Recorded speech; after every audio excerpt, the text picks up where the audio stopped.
Hola, amics i amigues de l'Àrtic, com esteu? Som al Teatre Romea, que ha fet fa poc 150 anys, i res, fan una funció que es veu que està molt bé, que es diu Dones com jo.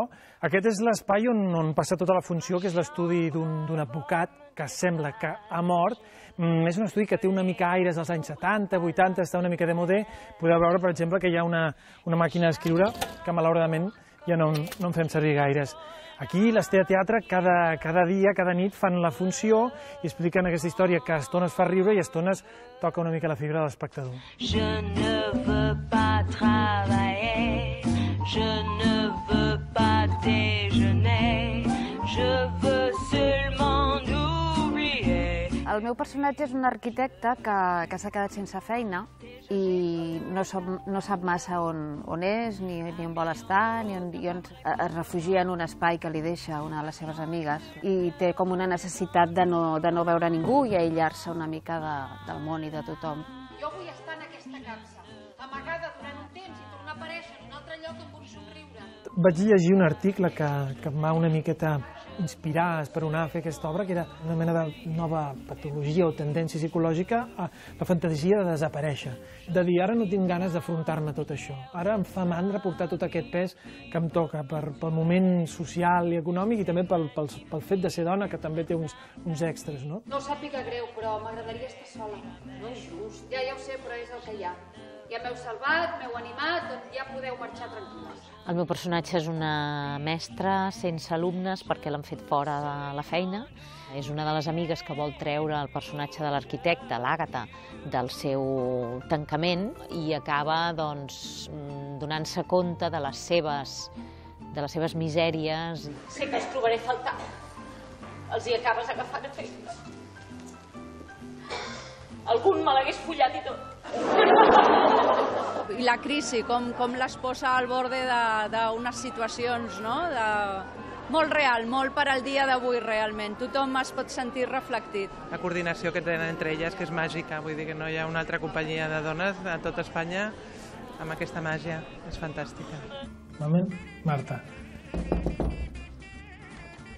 Què puc passar? Quant de temps? Hola! Prenent un té. Ah, un té, segur que és té, eh? Sí. Us presento la Mamen Duc i la gran Marta Pérez, que estàvem emprenant, i és el personatge de l'arqueòloga. Oi que robes plats dels súpers? M'ha arribat això. Avui he robat una altra cosa. Què has robat avui? He robat uns plàtans i he robat això que m'agrada molt. Si tu pares a pensar és trist, però si no, és molt divertit. Si vols algun dia quedem, ho robem amb juntes o... És la crisi d'identitat, de no haver arribat on et pensaves que arribaries.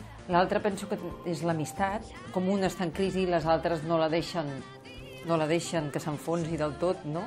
I l'entorn que envolta tot això, que és la crisi que ens està ocupant, la crisi social, no? No estic acostumada que les coses em vagin bé.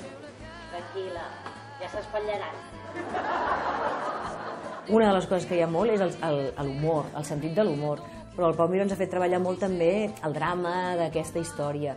Perquè ens deia, té de teatre i ja té humor. Vull dir, no us preocupeu en fer humor, ja ho sabeu fer, ja porteu 20 anys i això ja sortirà, no? Comèdia negra perquè l'humor no és gens amable, perquè els personatges no són gens correctes.